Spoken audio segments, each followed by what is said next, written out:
معزز سامعین و حاضرین، السلام علیکم ورحمۃ اللہ تعالی وبرکاتہ۔ امید ہے آپ تمام حضرات خیر و عافیت سے ہوں گے۔ اللہ تعالیٰ سب کی علم و عمر میں برکتیں عطا فرمائے۔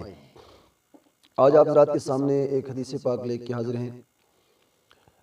حضرت سیدہ فاطمۃ الزہرا سیدۃ النساء العالمین آپ فرماتی ہیں کہ میں امام حسن مجتبی اور امام حسین شہید کربلا رضی اللہ تعالی عنہ کو لے کر حضور سید عالم نور مجسم نبی مکرم صلی اللہ تعالی علیہ وسلم کی خدمت میں بابرکت میں لے کر حاضر ہوئیں،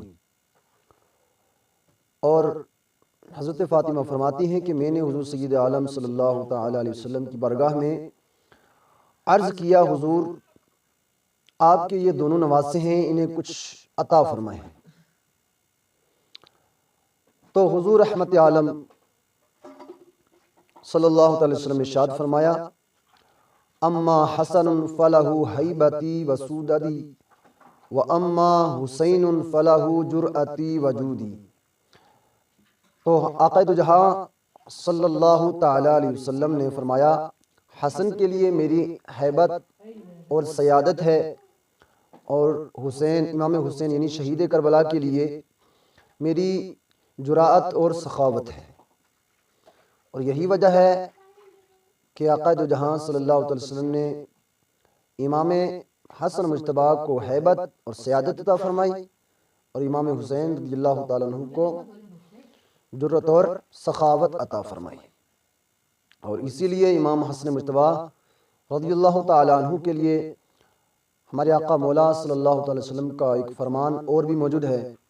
فرماتے ہیں نبی کائنات صلی اللہ تعالی علیہ وسلم، ان ابنی ھذا سید لعل اللہ ان یصلح بہ بین فئتین عظیمتین من المسلمین، کہ ہمارے آقا مولا صلی اللہ تعالی وسلم نے ارشاد فرمایا کہ میرا یہ بیٹا سید ہے، عن قریب اللہ رب العزت اس کے ذریعے مسلمانوں کے دو عظیم گروہوں میں صلح فرمائے گا۔ اور امام حسین رضی اللہ تعالیٰ عنہ کی سخاوت یہ کہ انہوں نے خدا کے دین کے لیے، رسول اللہ صلی اللہ تعالی علیہ وسلم کی شریعت کے لیے سب کچھ، بال بچے اولاد سب کچھ قربان کر دیا ہے۔ اللہ تعالی ہم سب کو حسنین کریمین رضوان اللہ تعالی علیہم اجمعین کے ساتھ بے پناہ محبت رکھنے کی توفیق عطا فرمائے۔ السلام علیکم ورحمۃ اللہ تعالی وبرکاتہ۔